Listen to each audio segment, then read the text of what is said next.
Hi, this is Matthew Schmitz. I'm the deputy editor at First Things magazine.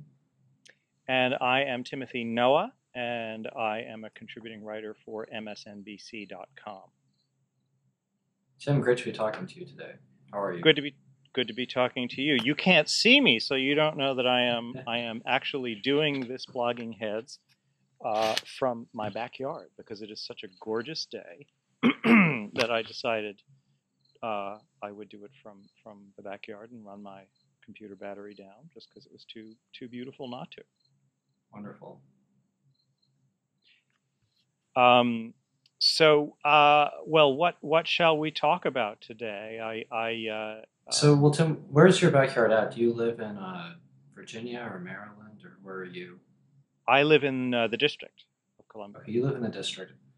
Um, I ask because I know you wrote an article on Virginia Governor Bob McDonnell's defense against corruption charges. So I thought maybe you were a Virginian. I lived in Virginia for a while, and I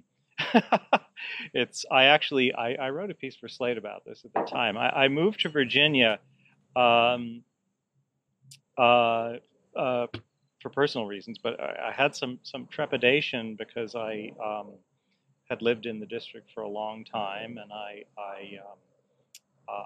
a liberal, and I thought, is this a place that will be friendly to liberals? And a number of people said, hey, you got nothing to worry about. This is Virginia. It's the land of the kind of sensible centrist, politicians like Chuck Robb and Doug Wilder, and that's what Virginia is all about. And I moved to Virginia, and the state promptly elected McDonnell governor, and he ended up governing as a relative moderate, but his record certainly was not terribly moderate during the campaign, and of course Ken Cuccinelli, whose job seemed to be to make McDonnell look as moderate as was humanly possible. So I ended up writing a piece for Slate saying, I've been had. where are these where are these relentlessly mid-Atlantic centrists? Um, and But I must say I didn't pay a whole lot of attention to Virginia politics, but I retained a certain fascination with McDonnell himself, and this bribery trial has just been catnip for me, just because uh, it's so tawdry. It has There's a dietary supplement involved, right? It's just sort of a Yes, weird kind of uh, noir, sort of American. I don't know. It's a strange story, right? it's filled with all sorts of Americana. Dietary supplements are basically what we now call patent medicines, and there is a long, colorful history of politicians associating themselves with patent medicines, not one that most politicians would care to associate themselves with. And it seemed to me, just from the get go, either McDonnell was just this astonishingly gullible person, um, or he was on the take. And I actually think there's a decent chance that both of those facts were true. I mean, he was actually gobbling down this antitablock, I think two a day, um, even as he was accepting wildly inappropriate gifts from Johnny Williams, um, and So these gifts granting included what? There's a watch involved, and the there's Rolex watch. Yes, well, there's this prompted just a piece of mine where I just talked about if you see a Rolex watch on a politician, then one of two things: he either was independently wealthy when he got elected, or he is a criminal. There's really no other way to interpret that. So you would think politicians would be smart enough not to wear them for that reason, unless they were Nelson Rockefeller. But one thing about Bob McDonnell that's come through in the trial is that he isn't the sharpest tack in the box. He didn't do very well cross-examination, I thought. And while I still think it's kind of a coin flip about whether they will have proved the case on bribery, certainly to the extent that it depends on his performance on the stand and also the wisdom of their overall legal strategy, I would say the odds are against him. Other factors come into play, so he may still get off. But it seems to me, I don't know what your impression was, but I found myself frequently experiencing embarrassment on his behalf, and certainly on his wife's behalf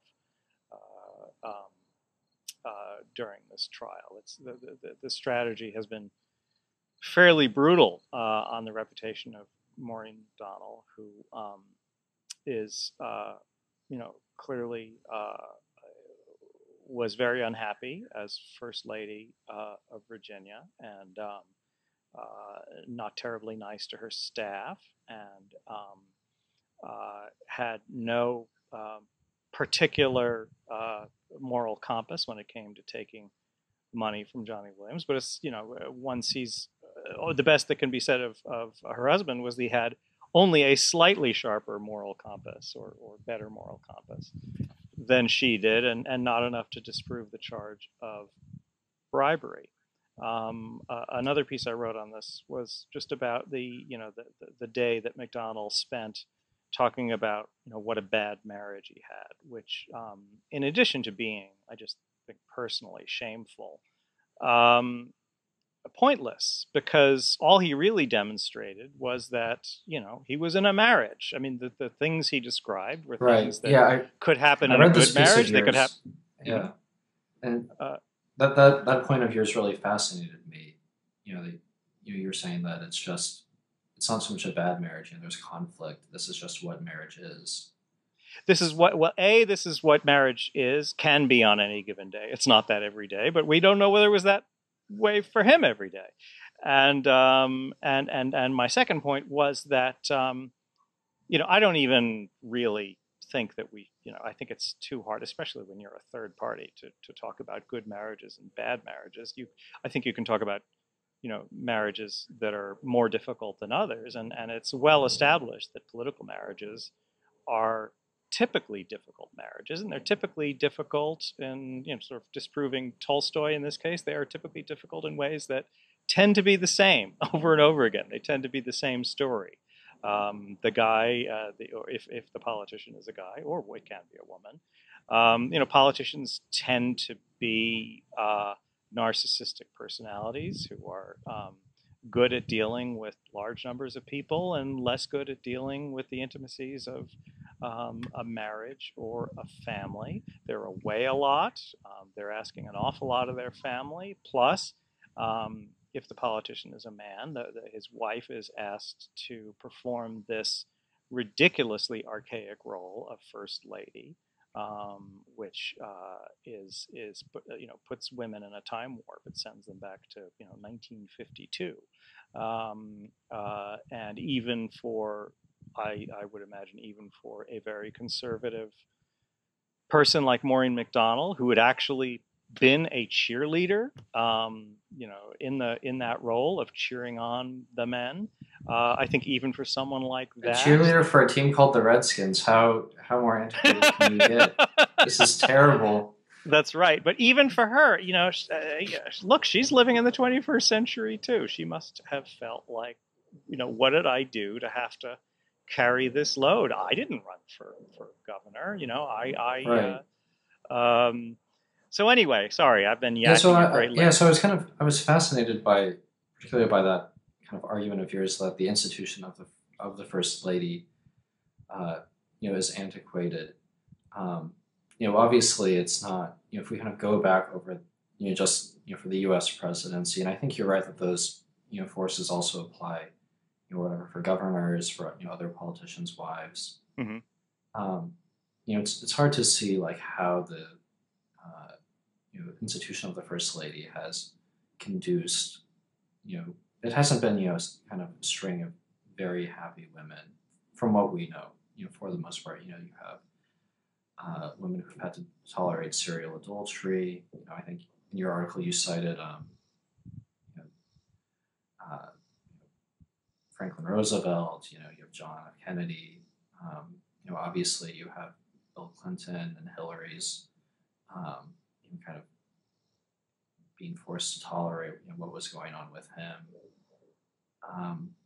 But my question is this: what is our alternative? So we have some alternative models.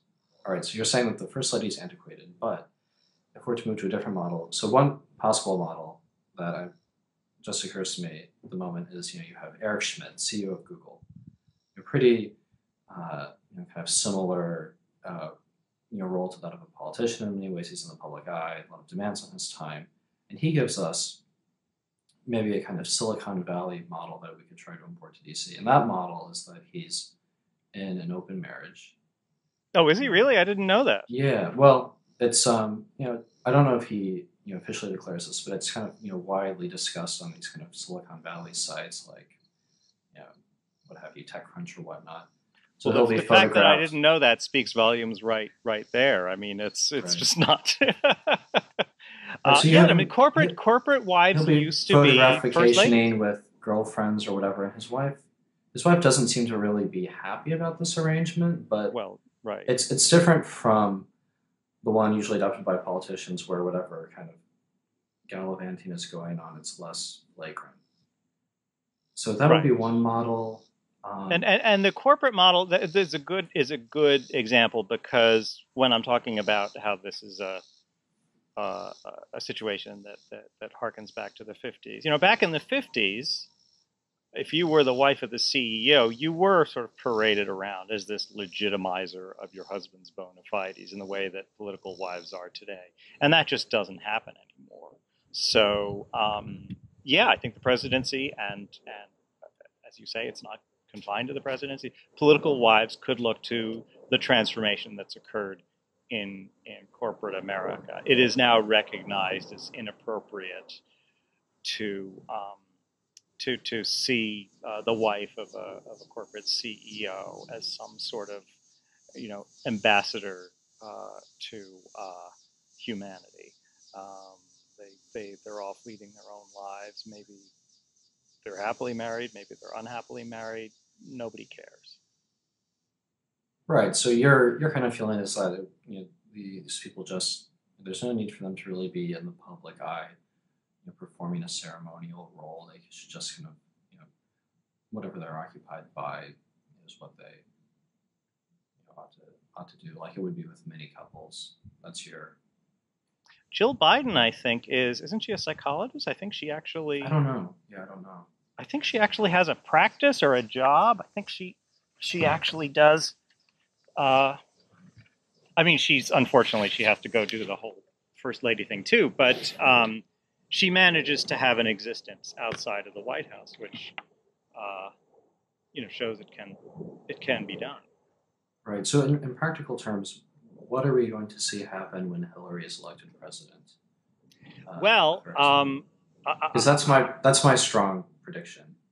I don't know if I have any basis for it, but we will find, as my late wife Marjorie Williams wrote a column about this, and she said one thing that's going to kill this off is that men just aren't interested in doing this. And she cited the example of Bob Dole when Liddy was running for president, which was after his run for the presidency, and Bob Dole made a couple of half-hearted attempts to sort of do the political spouse thing, and he kind of fumbled it because he really didn't care, and ended up saying nice things about. This was in 2000. He ended up saying nice things about John McCain, who was his wife's opponent, and they pretty much dropped the idea of having him be a feature of her campaign, and. Yeah, Bill Clinton doesn't want to be anybody's first lady. I mean,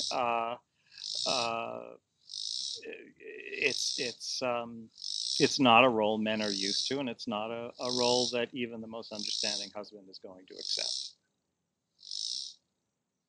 Yeah, people have kind of long accused the Clintons of having sort of mercenary relationship or one of mutual advantage, and I don't know if that's true, but if it is, there's almost something I like in that there's there's kind of an understanding that this marriage is an alliance that can conduce to both of their good. I almost prefer that to the kind of Alan Tipper uh, kiss, the kind of you know we're just high school sweethearts grown up type of presentation. Well, There's Alan Tipper, a great illustration of how the hell are you supposed to know whether a marriage is a good one or a bad one, because right. it really did seem like a very good one, and even before the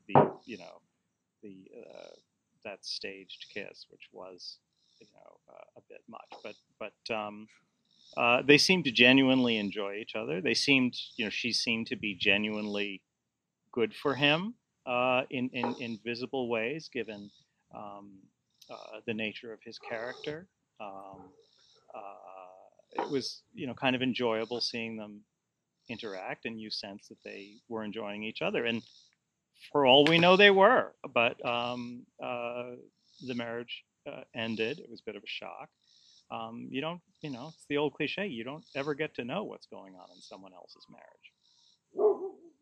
Yeah, but if I had to guess, I would say Bill and Hillary Clinton do love I each really other. don't know what's going on in that marriage. Here's what I'm saying. I'm saying that they love each other and that they enjoy each other. I am kind of a believer in this union. I think that they've gone through so much. I think that there's probably a really great affection between them. I of course have no idea, but I have no idea too. Back in amid all of the impeachment stuff, I wrote a piece in Slate where I said I described their marriage as a chilly business deal, and I got dressed down in a letter to the editor. Back in those days, Slate had letters to the editor by the wonderful, great writer Wilfred Sheet, and he wrote me a piece basically saying, "Listen, listen, you punk." He didn't call me a punk, but the gist of it was, when you have lived longer, you will understand that people's marriages are impossible to judge from outside, and you just have no idea what's going on with Bill and Hillary, so don't pretend that you do. And I had two reactions to that. One was Wilfred Sheet was a writer who I had always worshipped. So the first thing I did was I sent him a note saying, "Oh, don't be too grumpy with me because I'm about your biggest fan." And we actually started a nice correspondence after that, and he ended up writing a couple of pieces for Slate. The other thing that happened over time was that I came to recognize that he's right. You never know, and it's presumptuous to pretend to know.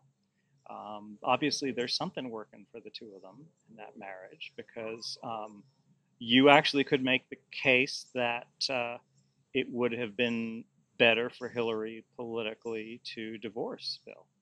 I think that's quite possible.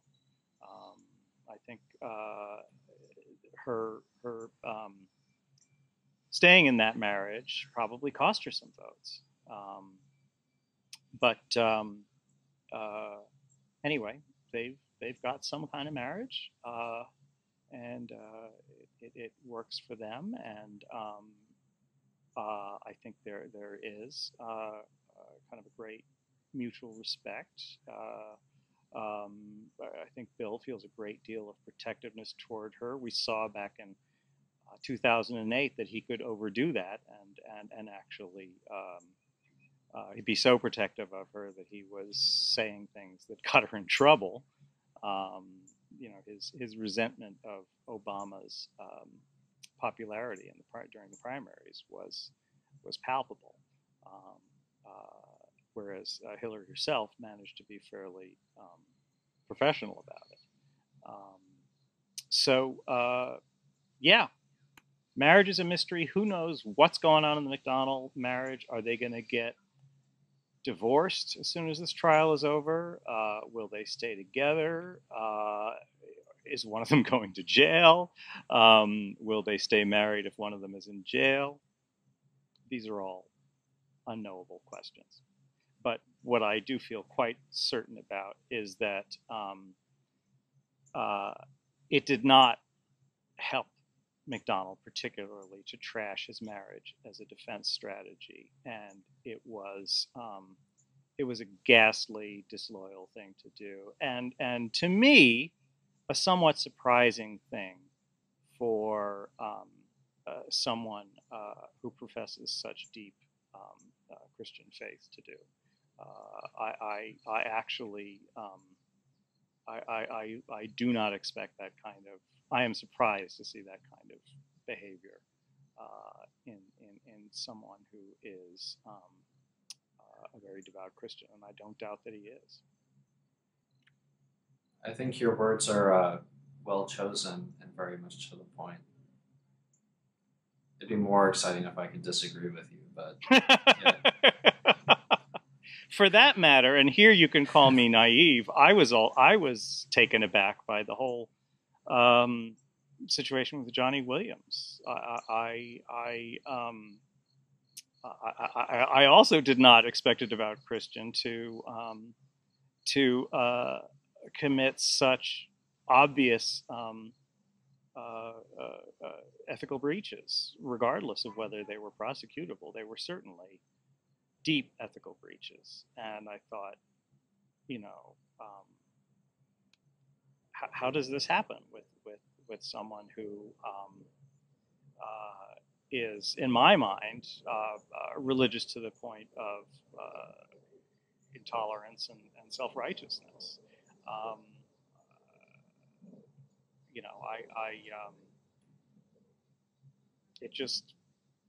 It literally took me aback. Well, right. So it took me aback. Yeah. Well, as someone who you might qualify as a devout Christian, if that term is used, more negatively, but maybe wouldn't qualify as one if it's used to describe actual, piety or prayerfulness. I'm less surprised by it just because you kind of understand your contradictions in your own character and those of others you're close to who are self-professed Christians. So yeah, I'm not taken aback by it.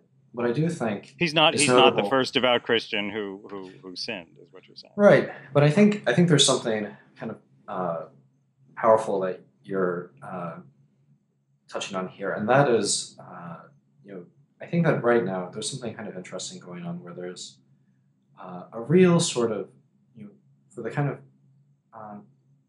there's a growing segment of our population that is kind of positively non-religious.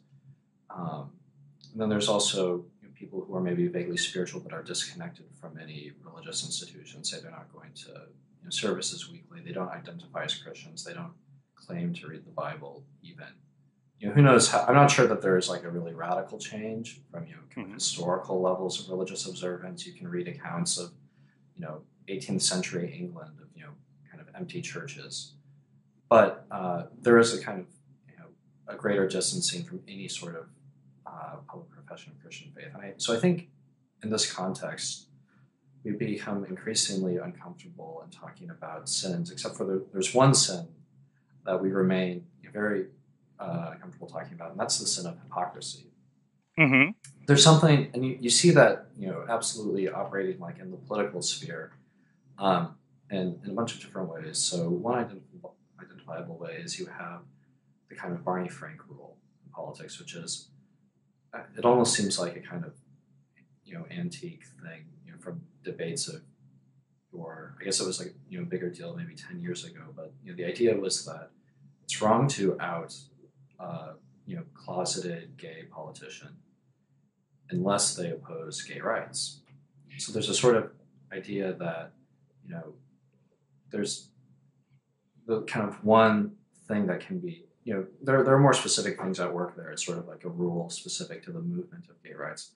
But there's this idea that hypocrisy on this one issue is an especially kind of grievous offense. So say you have this gay politician and they oppose, they're just, say you're a liberal and you're thinking, should I out him? According to the Barney Frank rule, he might be terrible on abortion rights, he might be terrible when it comes to guns, any of these things, but you can only out him if he's kind of a hypocrite on the gay matters.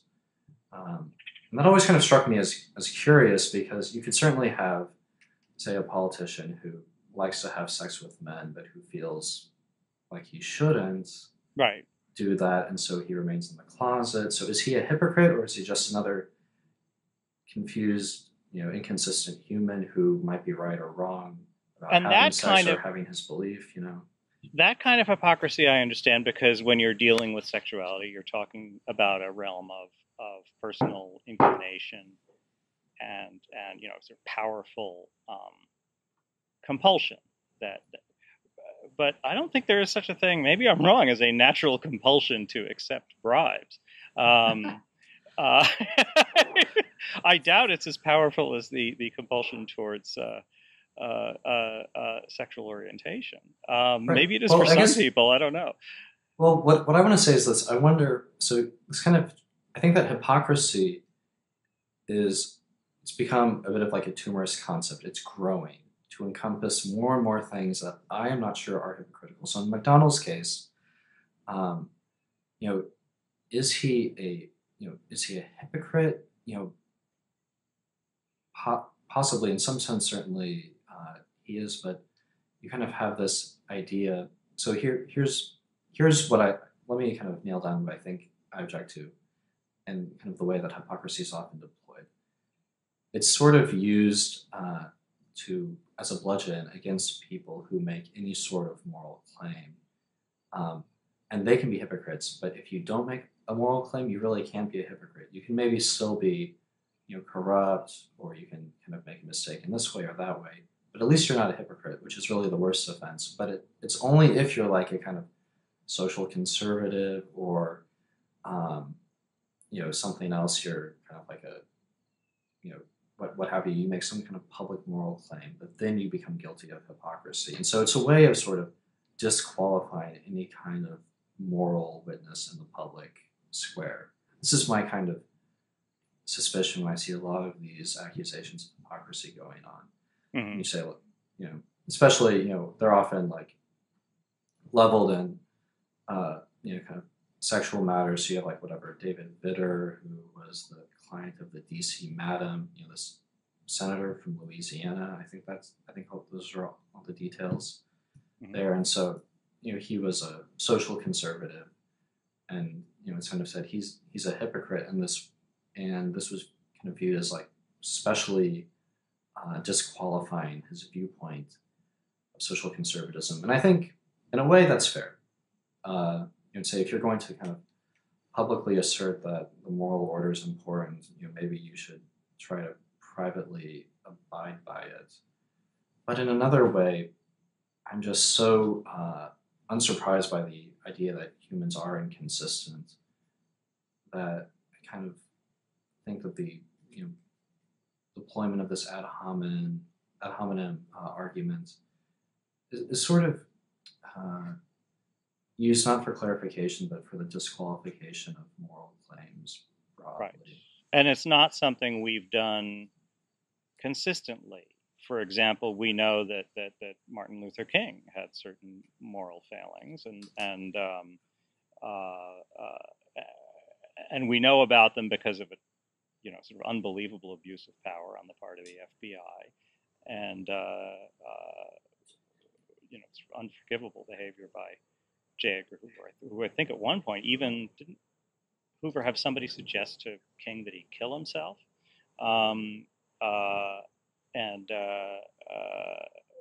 but it is just simply a fact that Martin Luther King, one of the towering moral figures of our era, was repeatedly unfaithful to his wife.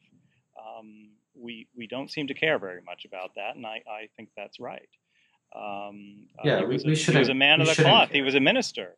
You can see how the case would be made, but the case isn't made, and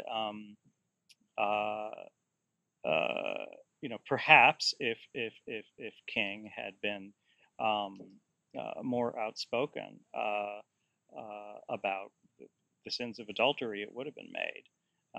But as you say, it's conceivable that even there he would have been describing his actual beliefs. It's hard to believe that, in fact, that Martin Luther King did think that what he was doing on the road with women, not his wife, was defensible in any way. I'm sure he thought it was quite indefensible.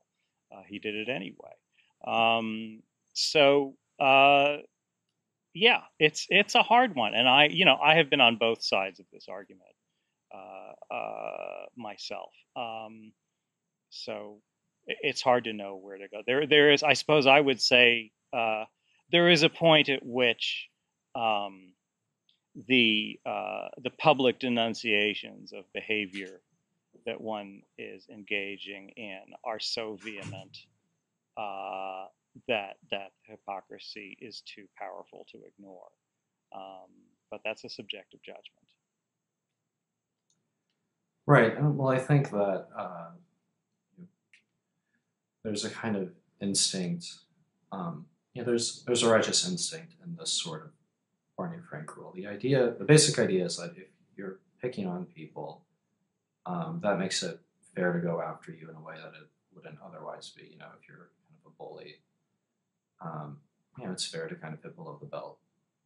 And that I think is kind of a broadly sound intuition, but I remain kind of unconvinced. As someone who has all sorts of horrendously unfashionable views, such as that marriage is necessarily between a man and a woman. I think it's possible to hold that view without a lot of people would disagree with me, without kind of wielding it against people who are vulnerable, or kind of brandishing it as a club against people who feel precarious, kind of place in society. Someone who thinks that, I would hope that it's possible. That I would hope that it sort of we could hold in balance the idea that one should not use norms of any kind to beat up on people, and also holding on the other hand the idea that we do need norms, and that those norms will govern all sorts of confusing but still important areas, including those of sexuality, including those of unborn life, whatever one's kind of view on that. I'm sure we disagree on that line, but there are all sorts of things that we still have to recognize there are norms there, and that whatever our view is, other people will have their views, and even if we disagree, we can say, so this person disagrees with me, but they're not using this kind of view as a club against someone. That's going to be kind of a kind of a fuzzy line, probably, when you disagree with someone. To quote scripture, "Be not righteous over much." What is that from? That is scripture. I can't remember where it's from. Yeah, I don't. I think that's I would agree with it. If it's not scripture, I think it should be. I don't know. I can't remember. I don't know my Bible well enough to say where it is. I looked it up recently, and then I promptly forgot where it is. But I used to be Protestant, but now I'm Catholic, so I don't remember my Bible anymore. You're not allowed to. You have to read it at night with a flashlight under the covers, right? When you're Catholic. Right. So the Pope doesn't notice.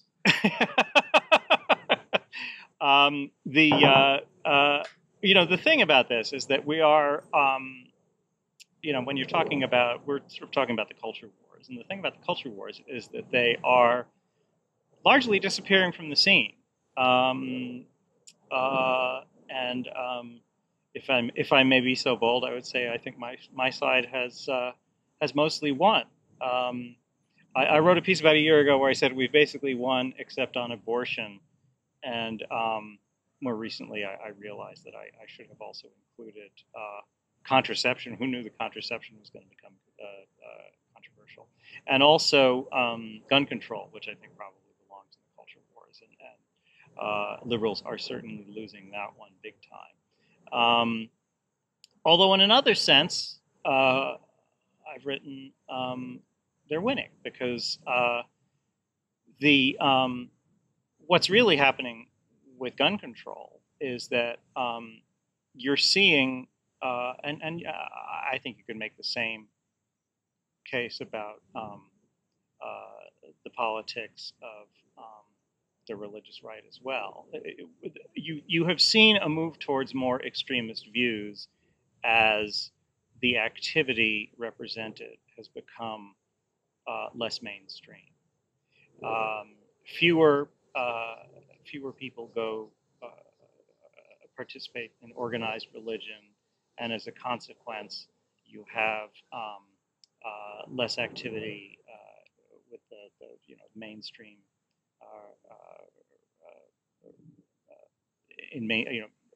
mainstream sects of Protestantism, and you are seeing more extremist views expressed in the political realm, or have over the broad period of the last 30 years. What are those extreme, more like, so what's an example of that rhetoric kind of shifting into a kind of more extremist key? Like on well, I would give as an example the National Council of Bishops opposing Obamacare on the grounds that they felt that it would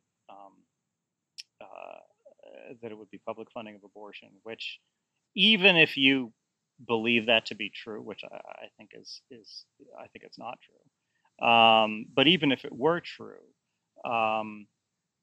then would you really? I mean, would you really sort of want that to weigh against all of the other good things that Catholics are in favor of that would be brought about by expanding access to health care? That would be one example. My other area, what I was going to talk about, was guns, which is, I think that's perhaps a less sensitive area to talk about it. But right. So I think that maybe the guns, that is a place where I can see the trend you're describing.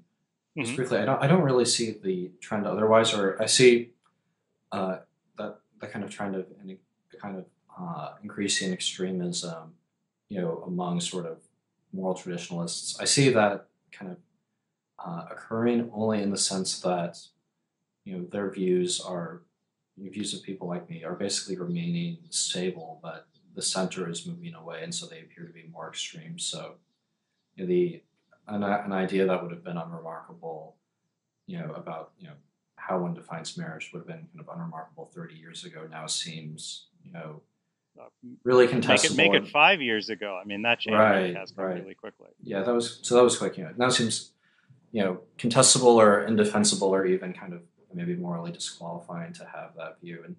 And with abortion, I don't subscribe to that. I don't believe in lining up people who held views that were mainstream 5 years ago and gunning them down. I think that I think that one has to recognize that's because you're an anti-gun fanatic, Tim.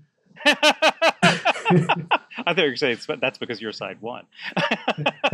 No, but I predict in 5 years you will be in favor of gay marriage, for example.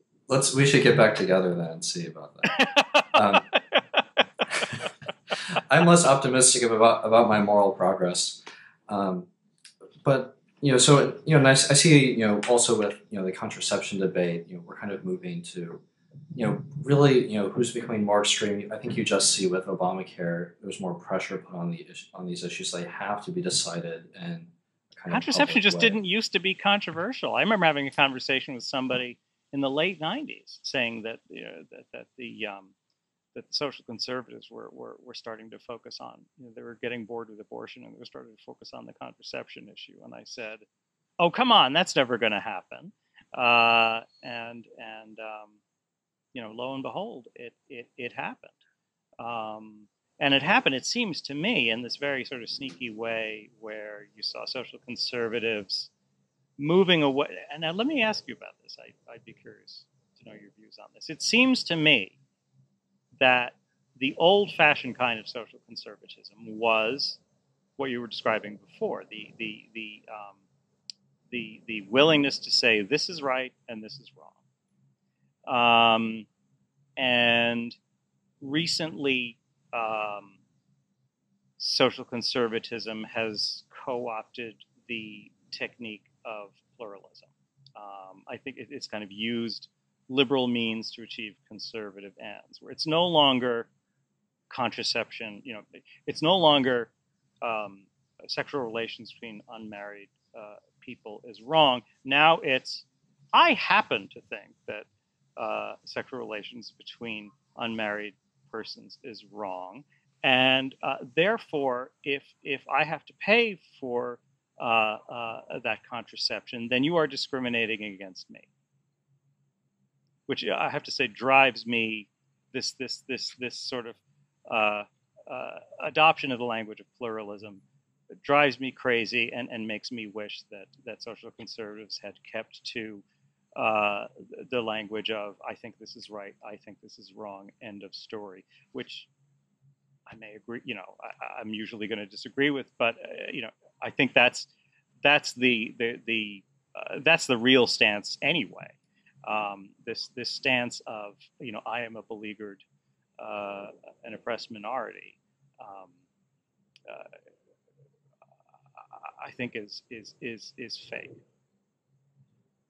Right. So you have right.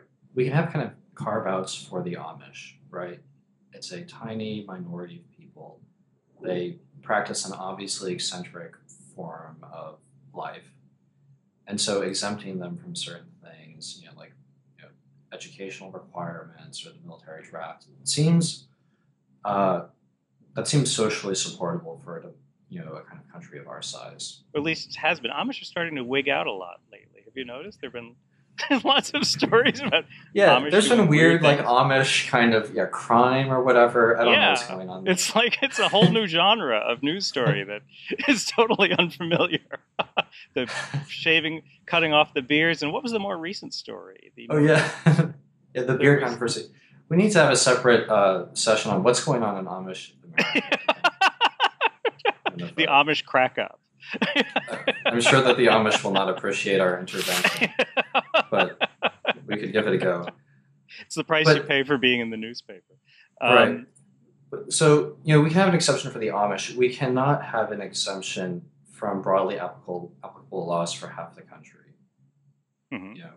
You can't just have a kind of conscientious objection for half of America. I think you're right to say you basically have to contest the issue at stake. So saying, do these are these methods of birth control abortifacients, and is abortion wrong? That kind of poses a basic moral question. So while I was cheered to see the Hobby Lobby decision and think it was absolutely correct, I think that what that has to kind of lead to is just a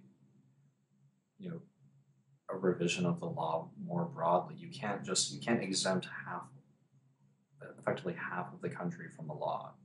That's so bizarre. That kind of guts the law utterly. And I don't think that these little, the idea that, we can just have a conscientious objection for everyone who's on one side of the culture war. This really doesn't make sense. It's a weirdly liberal solution to the problem. I mean, it really is pluralism gone insane.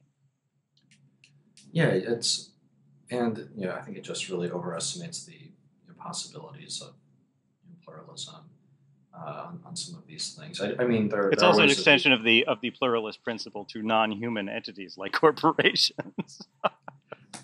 Well, but that's a whole other story, right? As well. So let's talk about a little bit about guns. Though you've written, you're a resident of DC, and you've been writing about the DC kind of landscape when it comes to responding to these court decisions that have been liberalizing gun laws there, or I guess tossing them out. Yeah, I mean there were two decisions. There was the Heller decision some years ago, which said that DC is not allowed to ban handguns, and now there was this follow-up decision. Phillips, I forgot the name of the decision. Yeah, Palmer maybe? Or? Palmer, yes, yeah. I'm sorry. Where DC's ban on open carry of guns was struck down because DC's response to Heller was, okay, you can have a gun in your house, but you can't take it outside. And interestingly, all the arguments surrounding Heller were about defending your home. And it sort of seems like all these gun rights activists are disappointed that they didn't have sufficient number of criminals showing up at their homes trying to kill them, so they had to venture outside to see if they could find some. But the serious point is, to me, is isn't it very dangerous to have people open carrying guns anywhere? I mean, from my point of view, but most especially in the political center, the capital of the United States, a relatively small city with a very high proportion of people who might be called assassination targets. And yes, it still remains possible to ban guns from the Capitol or the White House, but let's get serious. Members of Congress and diplomats and even the president are not confined to these protected areas 24/7, and it's just not a good idea, I think, to inhibit a policeman from arresting somebody or preventing somebody from carrying a gun in public in the district. Now, it seems to me you're a little bit soft on our politicians. I mean, we've just kind of discussed their moral qualities in the beginning of this segment. I'm not sure why they should be more protected than other Americans. The Tree of Liberty must be what is it? Certainly I would oppose any kind of violence, but I'm just saying. No, but so must be nourished by the blood of tyrants, right? Sorry. No, okay. I renounce what I said. I misspoke. It was a misstatement. That was Thomas Jefferson who said that, right? Right. Thomas Jefferson was a bit of a whack job, but anyway. And a genius. And also a genius. Like many geniuses, he was also a whack job.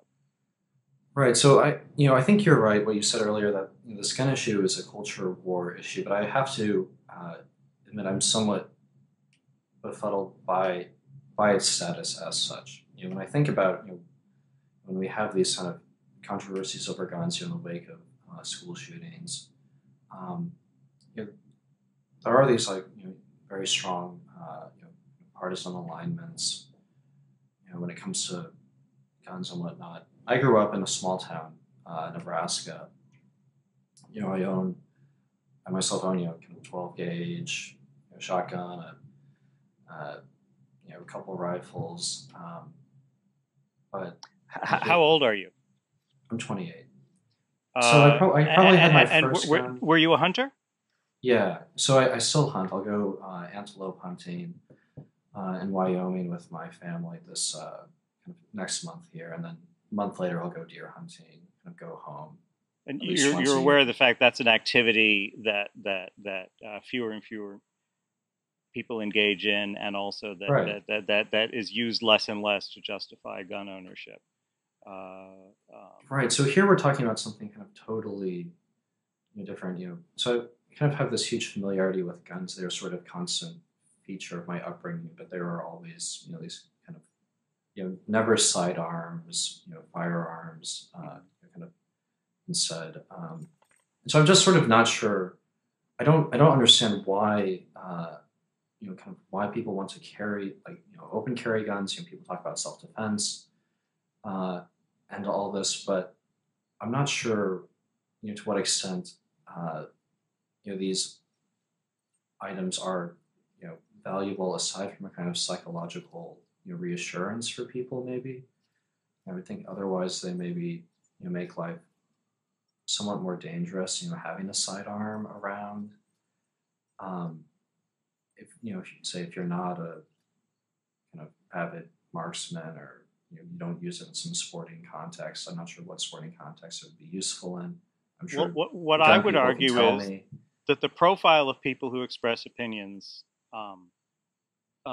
against gun control, or rather, the profile of people who express any opinions at all about what the regulation of guns should or should not be, has shifted over the last 30 years. NRA membership used to be a mainstream activity in the United States. Everybody belonged to the NRA. Now, if you belong to the NRA, you are practically by definition an extremist, and you hold views that the NRA rejected 30 years ago.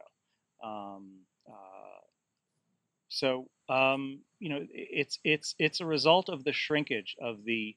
What's happening is that there are fewer people who own guns for any purpose, but I think most especially fewer who own guns for the purpose of hunting, because the sport is just dying out. Right, I live in Manhattan and I fly home to hunt, which is not. Yeah, people used to. People, you 30 years ago, you would have plenty of places you could go in the New York area where you could hunt. Right. Yeah, my father grew up on a farm hunting, so it's a little different. And there's probably places where people still hunt, not too far from Manhattan, but there are a lot fewer of them.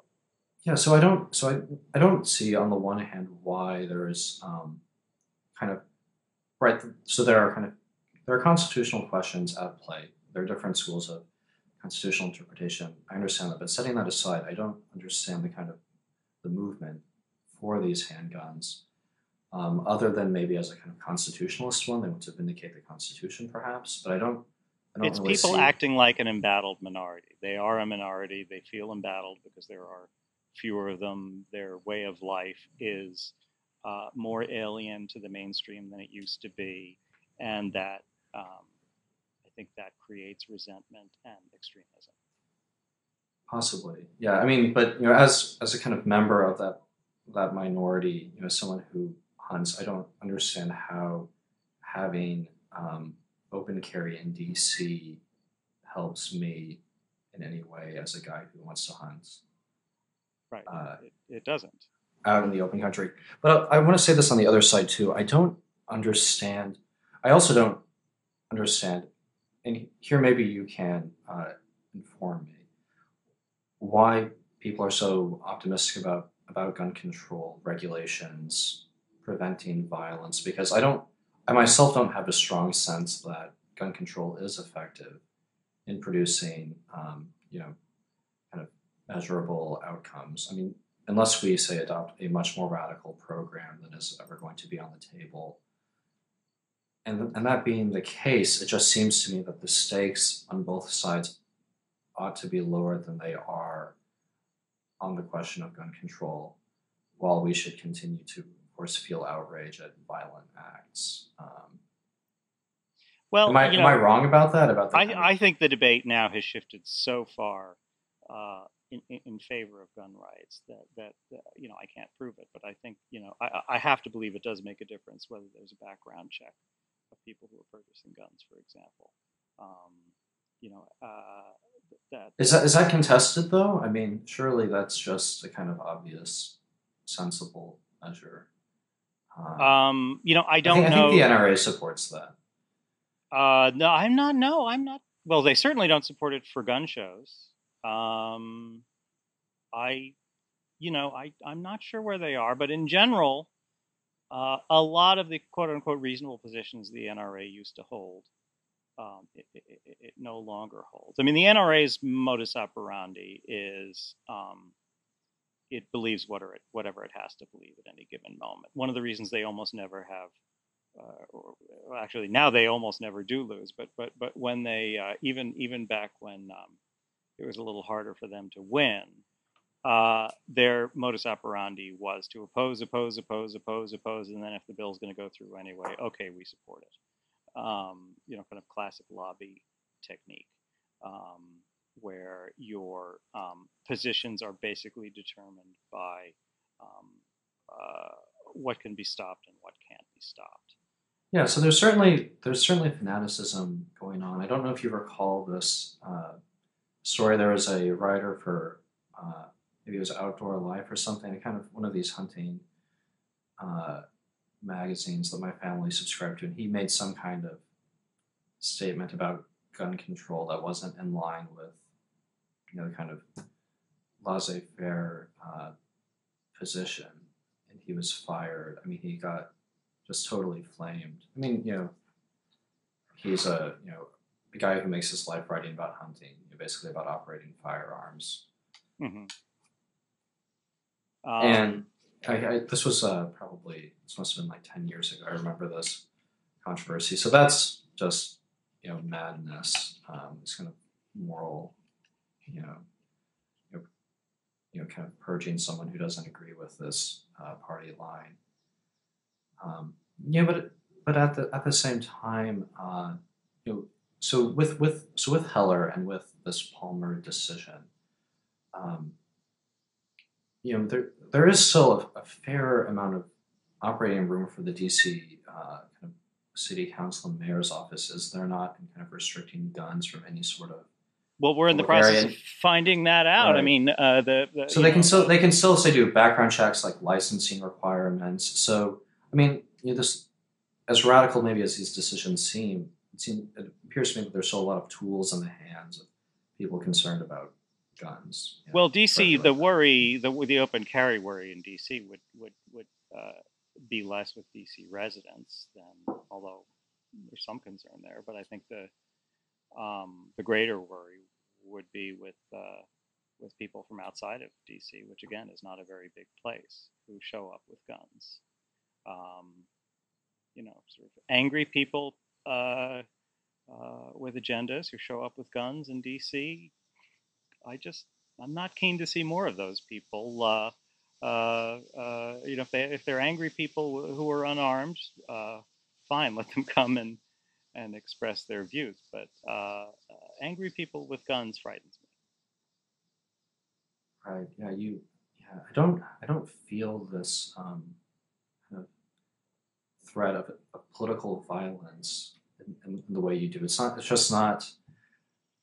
I kind of maybe I'm just naive, but I don't sort of see our kind of nation really seething with fantasies of assassination. Though I mean, obviously there are crazy people, but the cliche goes, it only takes one. Right.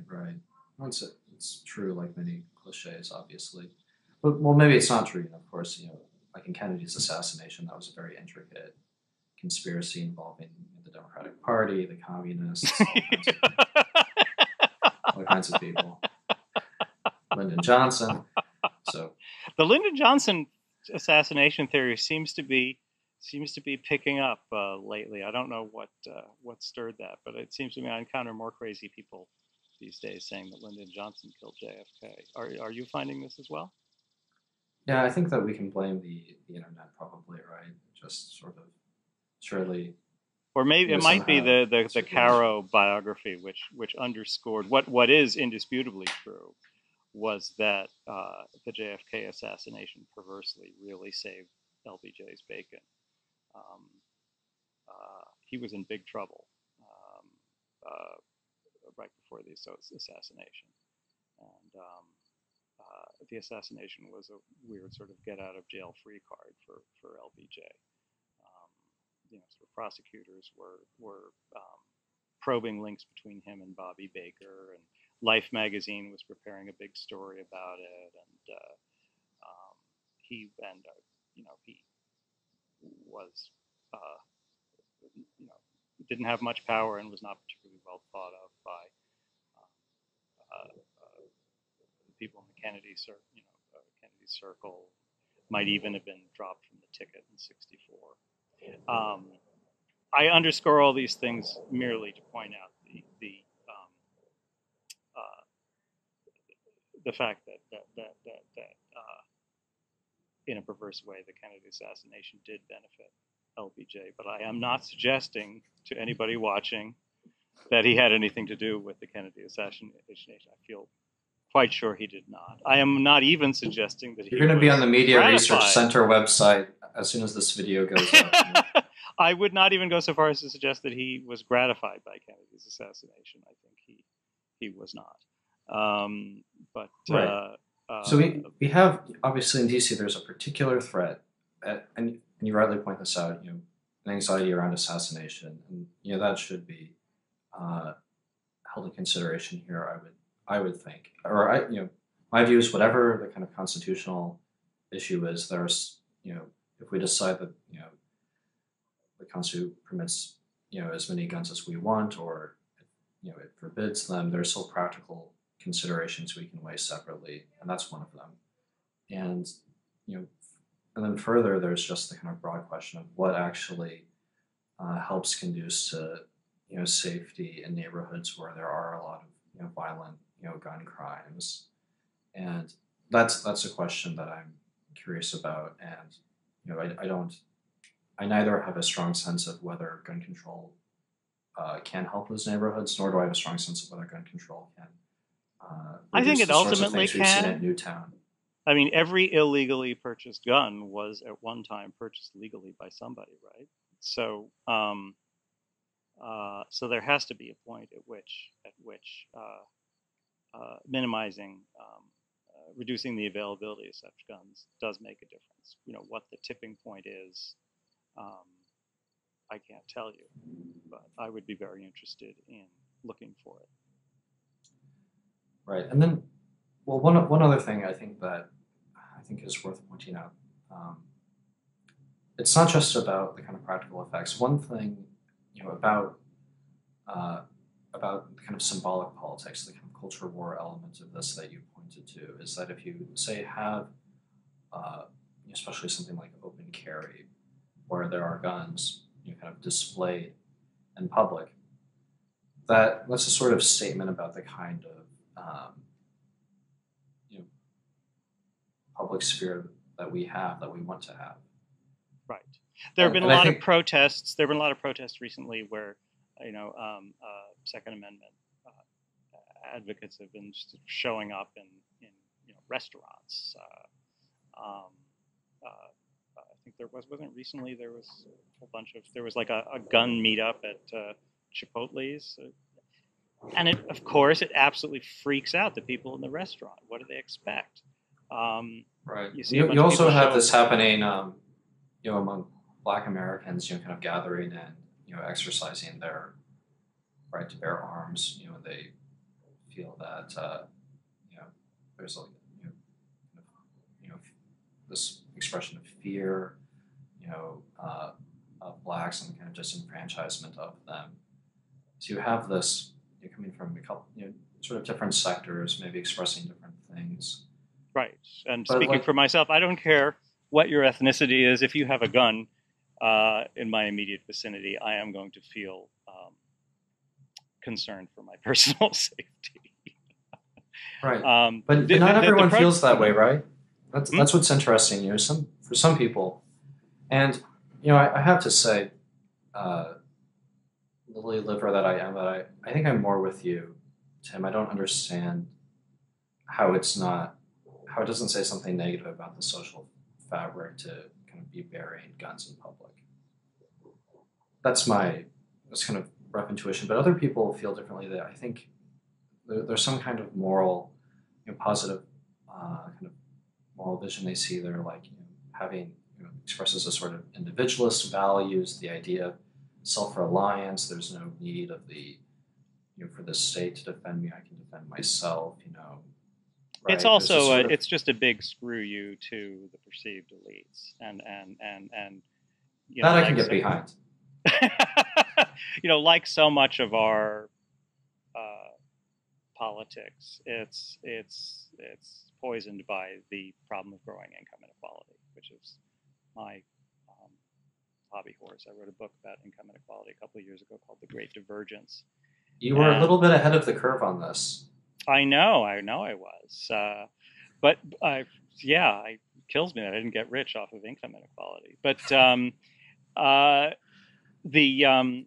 of the things I conclude in that book is that when you look at our society and you see what seems by historical standards an almost pathological sort of partisanship and kind of tribal behavior and class resentments. What I say in the book is, look, we have had politics driven by class resentment in the United States from the very beginning, but the intensity of it today does feel different, and I do believe that that is driven by income inequality, and it comes out in funny ways. It comes out with extreme resentment of Washington, even though and of liberals, but and of sort of gun control advocates. But I think a lot of our politics is just this kind of gut level expression of class resentment. There have been all sorts of studies that show that you can sell somebody on a policy, on a particular policy, but then once you identify whether that policy is associated with Democrats or Republicans, a lot of people will change their minds because they have a gut level sense that whatever the other team is for, I can't be for, and it's absolutely poisonous. There's a lot of research that shows that partisanship in Congress. I did a piece recently about a study looking at partisanship just in the House. And if you look at the House of Representatives, going back to Reconstruction, you would think there couldn't be a time in our history when there was greater partisanship than during Reconstruction, where you had people in Congress who literally had been like shooting at each other just a few years before. The level of partisanship then was not as great as it is today, so I think that all of this intensely felt division on across the board with regard to sort of partisan behavior, and specifically when it comes to gun control.